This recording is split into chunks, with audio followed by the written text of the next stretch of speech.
intro. Talk to me. Yeah, can you hear me? Yep. All good? All right, Chris. Brother. Cheers, brother. Day one. Let's do this. I have to say, it's been a long time since I've had a good beer. Bro, the last time I had a beer was... I don't know if I Too long ago. Bro, I just There brings is back something memories. about like just a nice, cold, refreshing beer. The end of the day, a long day's work. It's... I don't know, man. It hits different. It's different. Like, I'm not even working and, like, it's just... Like, some days you come home and you're like, bro, I want a beer. Or I want to see the boys. I want to have a beer. But the thing is, the beer has to be earned. Oh, yeah. It has can't to be earned, Yeah, you you can't know? have it for free. Then it's like, well, I'm just a fat fuck then. You're just cheating yourself. Yeah. But if you do a long hot day, out fucking fitting in sprinklers or some shit like that, like you come home and you look forward to that beer. Oh, You bro. look forward to that beer. When the bushfires were here, and I was working in the city still, well, I still am, but on the job site I was at, it was long pants, long shirts, gloves, glasses, hot, and it was like fucking 40 degrees every day. Yeah. And I shit you not, I was like turning into an alcoholic because I was coming home, bro, and I was pumping them, bro. I was like, yeah, one before I train, one during I train, one after I train. Oh, but I mean, these aren't too bad. I mean, low carb, trying to shred, so. Yeah, you've got to be careful now, man. It's hard.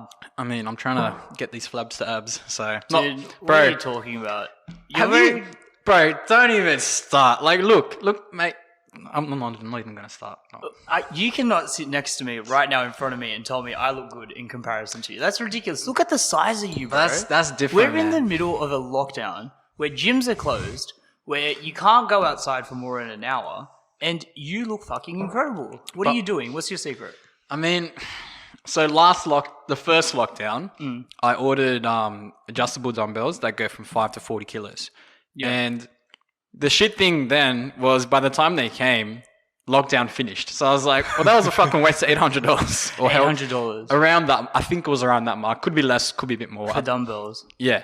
But the thing is, son, 2 dumbbells, right? Yeah. But essentially, you're getting 5 kilo dumbbell all the way to 40 kilo dumbbell. Mm-hmm. So you've like pretty much got every single dumbbell in between, but in 2. Right, so you're kind of getting like this mixed package of like 5, 10, 15, 20. Pretty much, yeah. That's pretty cool. It goes up, I think, in 2.5 increments. And so you're using those now? Oh, yeah, definitely. Yeah. I mean, motivation's how you go on some days. Like, I don't know, when I was training in the gyms, like that atmosphere, you kind of strive, like seeing the boys train, they'd be like, bro, can you give me a spot? You help them get their PBs. They come and help you.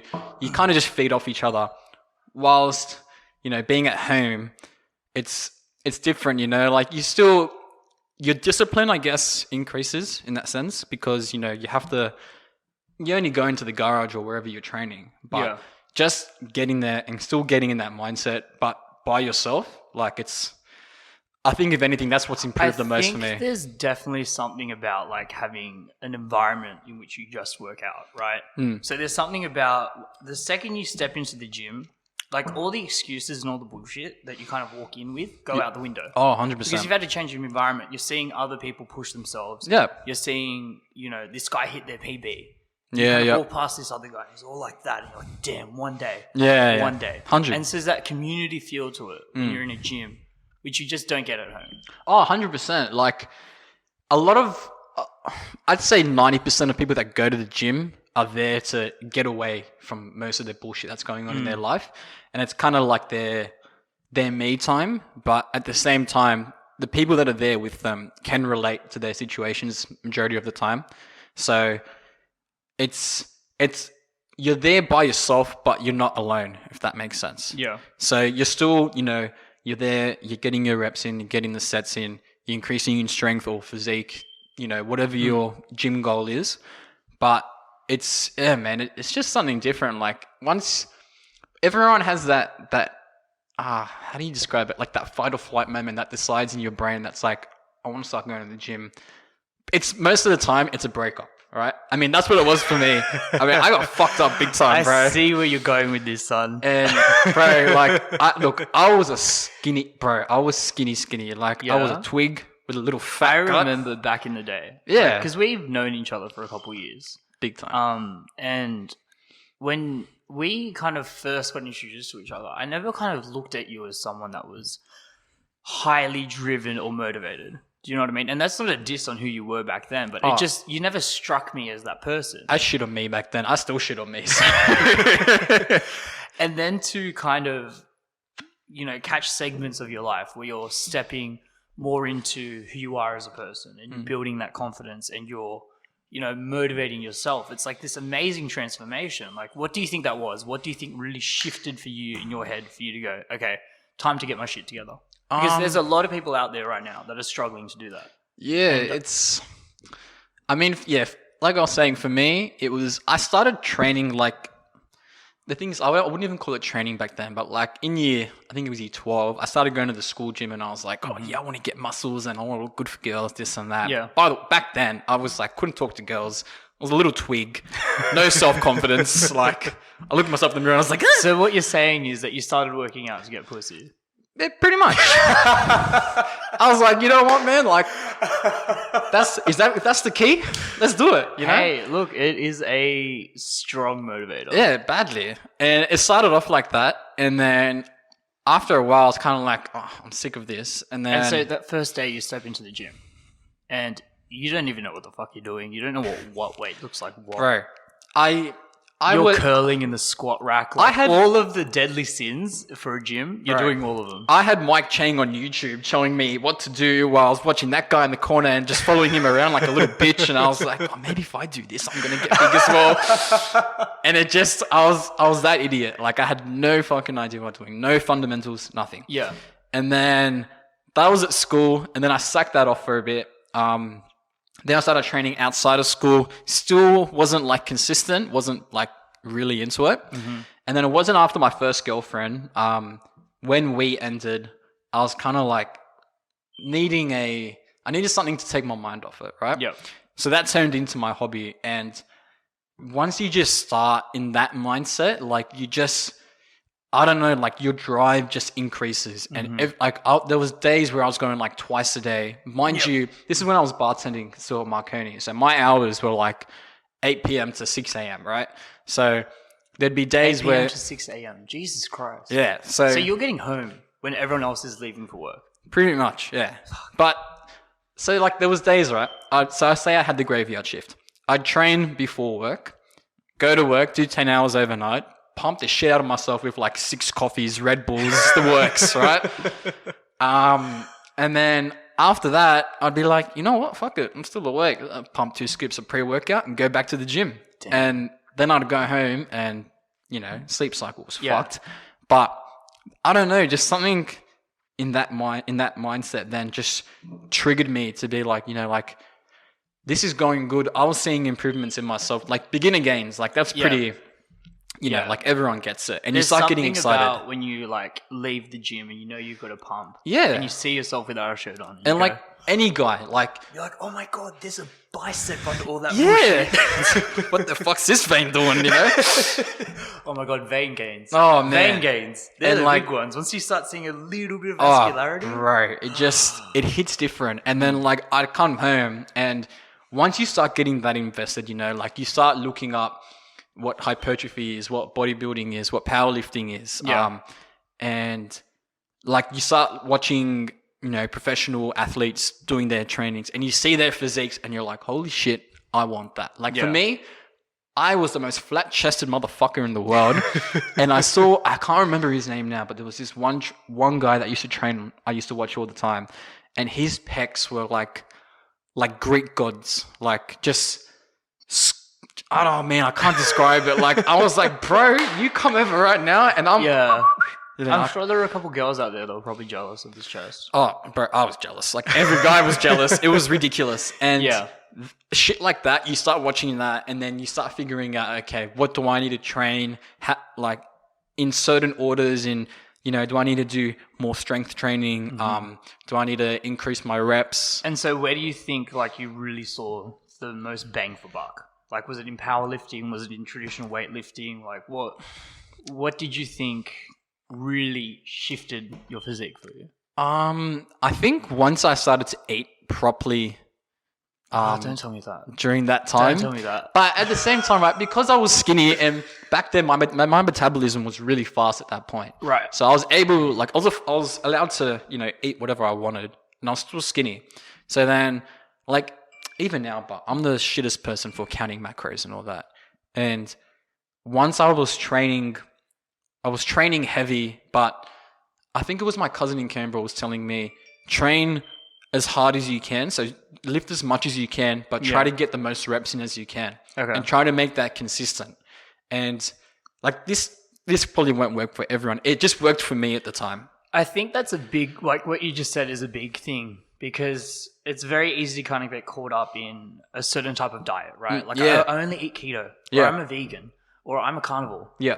And because you see other people have success in that field, you kind of think, oh, I'm just going to copy what they do. Yeah, that's right. But you need to understand your own body, your own metabolism. Yeah, 100%. What it craves, when it craves. But the thing is, like, my diet then was like Guzman and Gomez and Subway nearly every day. Well, that's solid, man. I mean, what? Because I'm Spanish. I'm like... But, I shit you not. Like, probably 5 days in the week, I was having, nacho fries from Guzman and Gomez in a large meal, or a foot long from Subway. Yeah. And it's not the best meal, but it wasn't the worst meal as well. Well, I think if you put that up against like a Big Mac from McDonald's, 100%. that's been sitting in a freezer, KFC dinner box or something.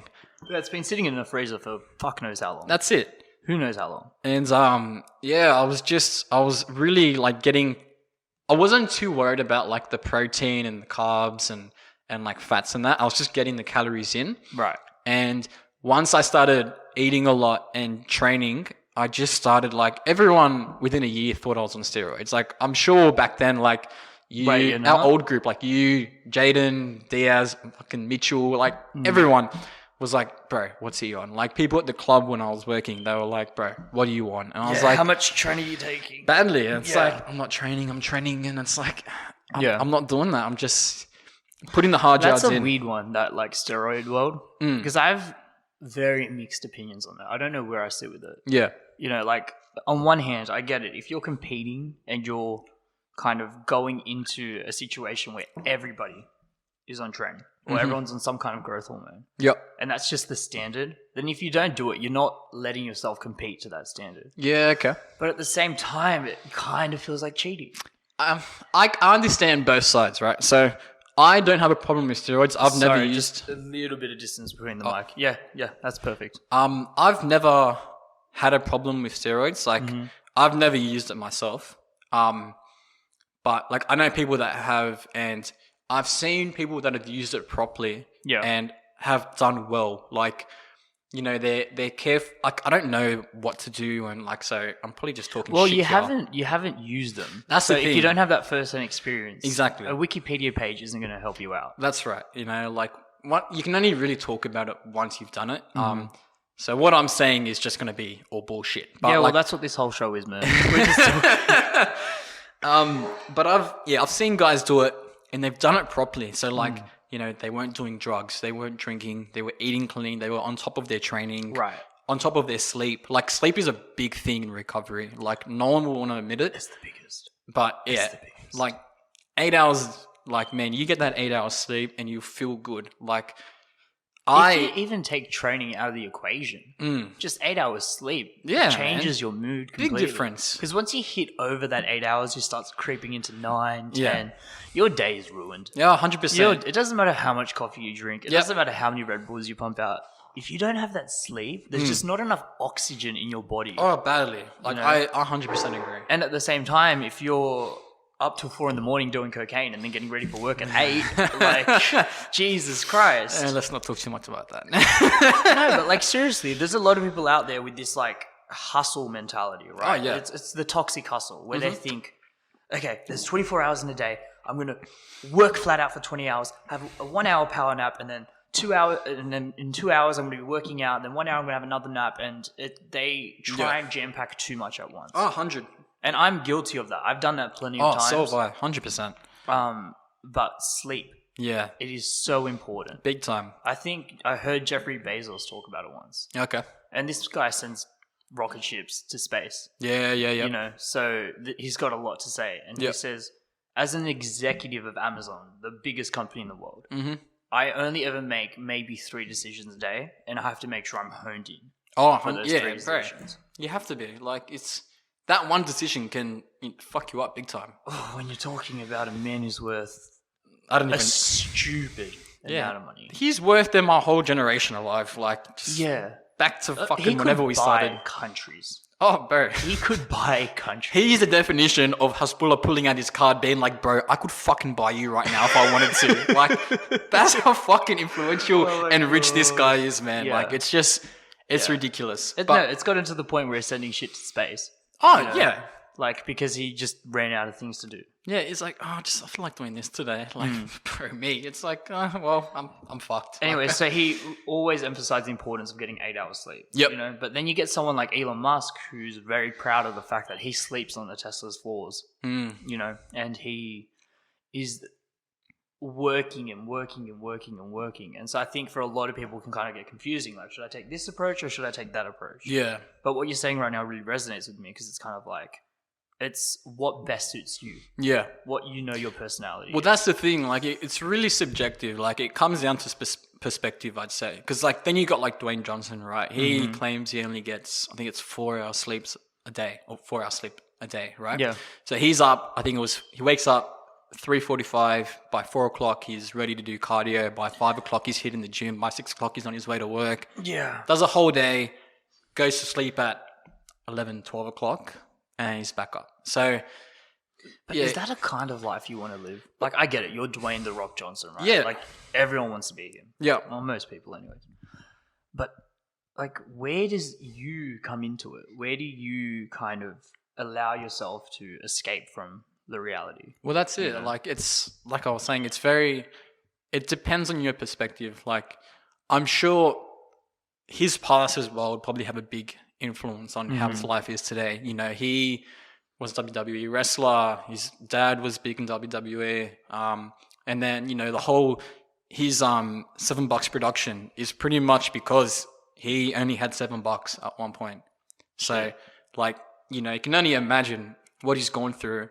And then to be where he is now, like, his hustle mentality is probably, you know, I can't be back where I was. I have to maintain this to keep striving He probably forward. has, like, a deep underlying fear that he's going to end up back there. 100%. Yeah. And I mean, like, you know, I salute him so much. Like, he's done the hard yards. And look where he is now. He's like one of the most... Not only has he done the hard yards, he's still doing Exactly the hard right. yards. Exactly right. Like, he's everyone in the world. If you don't know who The Rock is, then, like, you're fucking living under a rock. Like, straight up. What the fuck's wrong with you? Like, he's just so famous. No, he's hit a level of superstardom that is just almost, I wouldn't say unprecedented, but it's very rare. It's very once in a generation kind of 100%. thing. Like, you'd put him up there with, like, Kevin Hart, Oh, you know, badly. Dwayne The Rock Johnson, and maybe, like, a Justin Bieber character. And, you know, like, these anomalies, these once in a generation kind of things where they have so much success and so much fame Oh, yeah. that they can't go anywhere. Yeah. They cannot go anywhere. They're here to stay. Like, it, just their name, like, it can't go back to what it was. You know, like, it's like saying, I don't know, like. Well, I mean, it's on a first name basis, right? So when I say Dwayne, you think The Rock. Yeah, exactly. When I say Kevin, Hart.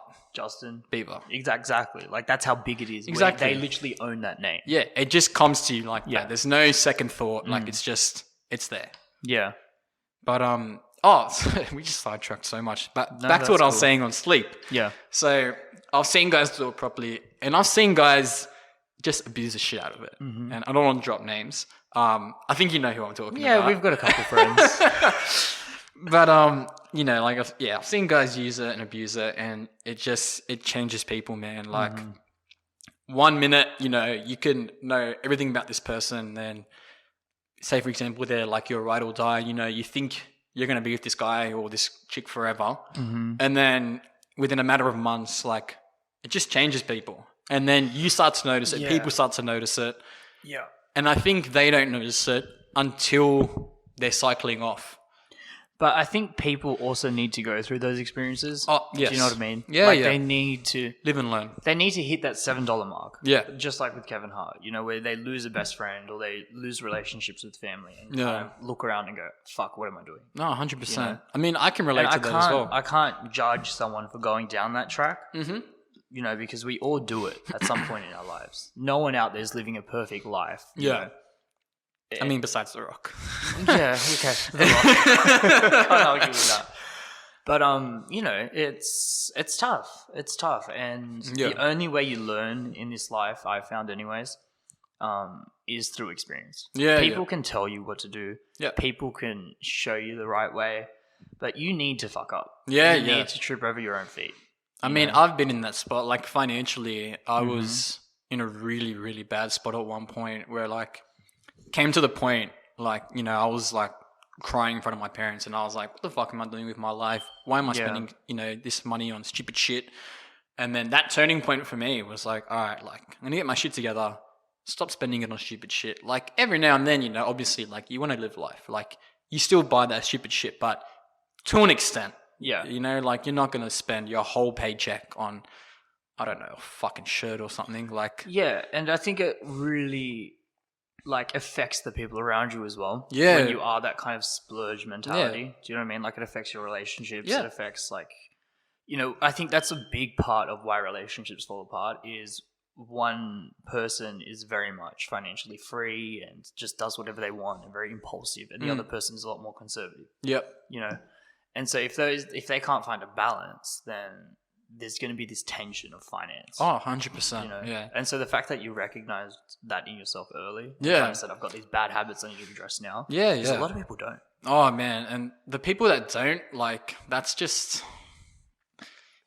It's what we were talking about, man. That's it, man. Like, the thing is, like, you don't know that if, say for example, that person does know, like, they have turned into that, and they don't want to do anything about it. Like, it's not for me to say, but, like, other people can come across as very arrogant, I'd say. Like, but then at the same time, if they don't know, they've become that person, and then they have to lose, friends or, family, a job, whatever it is, that's when that turning point, I think, kicks in for them. And yeah, like, I've seen it happen to people. It's not fun. I've seen how it affects, their relationships, their friends. I think, one of the big problems, especially when it comes to finance, is that for whatever reason, it's not addressed in school. Yep. So a lot of people kind of go into the brand new world after high school with no fiscal discipline at all, especially if your parents are big spenders and not financially responsible. Yep. If you've kind of picked up on their habits and you're just following down their path and you're maxing out credit cards and you're getting out car loans that you shouldn't be getting. Yep. You're just setting yourself up for these traps, and these huge institutions, these huge international banks are capitalizing on that. Yeah, they're thriving. They see you as uneducated, and they go, okay, we've got one. Yeah, we can exploit him. Yeah, yeah, absolutely. Yeah, that's what they do. There's no denying that. Yeah, and one of the things that really frustrates me is that if you're not financially educated, if you don't know what you're doing with your money, then you're just setting yourself up for that. And I think if we're not taught that in school, then it is the responsibility of every individual to just chuck on a YouTube video. You know what I mean? The information is so accessible now. Yep. There is so much information on how to manage a savings account. Yeah. How to save up for a car. Yeah. One of the guys I used to follow growing up was Stephen Graham. Mm-hmm. He's an amazing guy. He does these concise 10-minute videos, and he says, all right, 20-year-olds, put aside this side of money just into a savings account. Yeah. And then once you've got a certain amount of money into the savings account, he'll show you, okay, you can invest it here. You can use this platform. Yeah. And he's really giving people the tools to go and live financially free lives. Yeah. It doesn't necessarily mean they're going to become net worth of $10 million. Yeah. But to know that you're not going to be running away from banks, that you're not going to be, avoiding phone calls. Like, that's so important. Yeah, 100%. It is so important. Like, I think as well how you were saying, like, if, with your upbringing, like, if your parents are big spenders as well, like, your upbringing financially can have a very big impact on you. The biggest. Like, with myself, I'm very grateful that the way my parents got me to start saving straight away as soon as I got my first job. Like, I was whatever it is, 14, 9 months, however it is, however old you have to be to get your first job. I was working at a Porto, right? I think weekly I was making like $90 a week, right? Jesus Christ. Yeah, that's fucking nothing, bro. Petrol. See ya. That's petrol in school canteen. Yeah, like not even. Well, this is what I'm getting to. But my parents like disciplined me even from back then to pretty much on my key card. I was only allowed out of my income $20 a week for pocket money. Right. So at school, they don't have key cards. Like back then, you couldn't like tap and go or swipe, and it was all cash at the canteen. Yeah, you were writing checks, like because you're that old, Exactly. So the only time I'd spend my money was on my lunch breaks at work to buy food for lunch or dinner, and that's all I spent it on. But every week, I was still putting away like $70, $80, however much I earned, right? Yeah. And even till today, like however much I earn in a week, like I'm still going to be putting away like a good 60, 70% out of my wage each week into an account. And I'm so grateful that I was taught to be that disciplined with my savings. Yeah. And but you slipped up. I slipped up. That's the thing. Once I started, I found a job that I was like when I was bartending, I was earning good money. I was having fun and I had more freedom. I turned 18. Well, really, that didn't mean shit because I was still, wog parents. So, but it was more when I bought my first car. Like that's an example. When I was 18, I bought my car for I think it was like $9,000 all by myself. Like it's not that much, but like when you're 17, 18, to be able to buy that $9,000 feels like $90,000. That's it. Age. And like most kids in school, like their parents are buying them like these BMWs or like fancy back then like Holden Commodores, whatever it was. And I've only got a Lancer, but people will be flexing on me, and I'm like, well, bro, like I didn't use daddy's money to buy me a car. Like that was all me. Yeah. People get competitive about that kind of thing, which has always kind of jarred me. But I guess it's just this signaling thing, right? Like, look at my car, look at my shoes, look at my shirt, look at my bag. Like, dude, if you see that anywhere, it's in Western Sydney. Exactly.